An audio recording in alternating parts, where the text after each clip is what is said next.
And so two postscripts for this thing.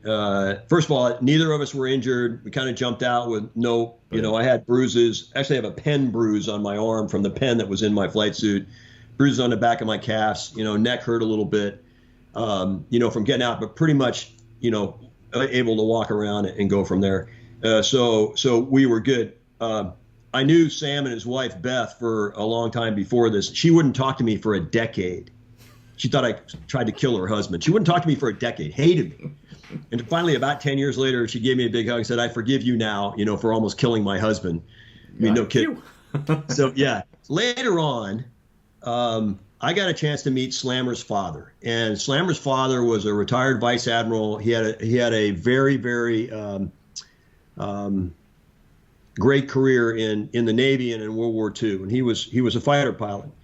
And so we actually were at the memorial service on board the USS Ronald Reagan for Vice Admiral Jim Stockdale, Medal of Honor recipient, prisoner of war, who had passed away there in Coronado. And so a lot of us were over there for the memorial service. And I saw Sam and his dad.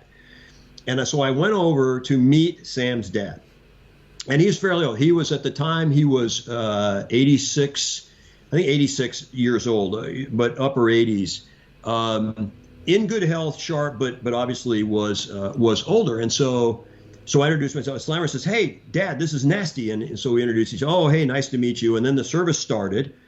And so I went to sit over in my seat, and we had the memorial service. At the end of the service, I walked back out to say goodbye to Slammer and his dad. It's nice to meet him. So I shook Slammer's hand, and I patted his dad on the shoulder, shook his hand, and said, "Sir, it's a great honor to meet you."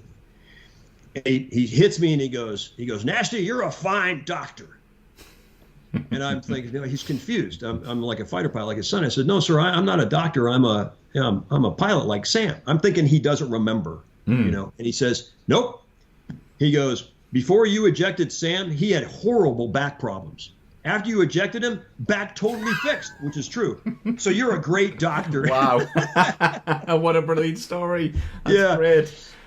Yeah, I must have reassured you, like, "Oh yeah, okay, I've not done something too bad." Yeah. And it was the other way. So when you talk about people, getting injured and having back problems from the ejection and stuff, Sam was the other way. And he said, I reminded him of that story. He goes, "Hey, no kidding. I almost had to stop flying. It was so bad. And then you ejected me and it all went away." You're basically a doctor, so you did something right there, Nasty. Dr. Nasty, yeah. Yeah, absolutely. But Nasty, thanks for that brilliant story. So cheers, mate.